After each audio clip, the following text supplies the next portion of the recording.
IMF ने हुकूमती relief package को मुस्तरद नहीं किया है। IMF ने गरीब तबके की मुश्किलात कम करने के लिए आमदगी जाहिर की है। इस हवाले से आपको बता रहे हैं कि IMF से दोस्ताना माहौल और मस्बत अंदाज में बातचीत जारी है। ज़राए का इस हवाले से कहना है कि रिलीफ प्लान को मुस्तरद करने की खबरें बेबुनियाद हैं। इस हवाले से मजीद आगाह करेंगे नुमाइंदा खुसूसी सलमान अमान हमारे साथ मौजूद हैं। जी सलमान, आगाह कीजिए।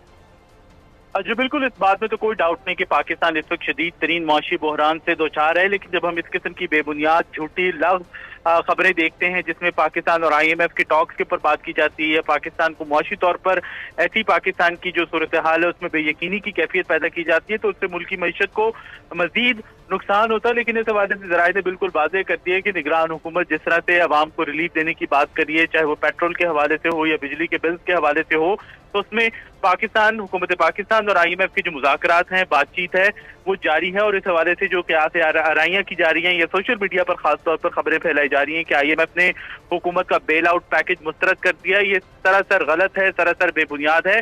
अभी महंगाई और बिजली के बिल के हवाले से दोनों जो फरीक हैं बातचीत जारी रखे हुए हैं और IMF की जानिब से हुकूमत के रिलीफ प्लान को हरगिज मुस्तरद नहीं किया गया। इस वक्त जैसे कि आपने भी कहा कि ये बातचीत दोस्ताना माहौल और मस्बत अंदाज में जारी है और IMF ने इस बात पर भी आमादगी जाहिर की है कि जो पाकिस्तान में कम आमदनी वाला या गरीब तबका है उसकी मुश्किलात कम की जाए और उसके लिए रिलीफ जो है वो दिया जाए। और इस हवाले से ज़राए का ये कहना है कि IMF ने हुकूमत पाकिस्तान की तजवीज़ से जो रिलीफ देने की हम बात कर रहे हैं, हुकूमत रिलीफ देने की बात कर रही है, उससे जुज़वी तौर पर इत्तफाक किया। और इसका मकसद यही है कि जो खास तौर पर वो लोग जो 200 यूनिट से कम बिजली इस्तेमाल करते हैं। शुक्रिया, आप हमें अपडेट कर रहे थे और अभी आपको बराह रास्त ले चलेंगे।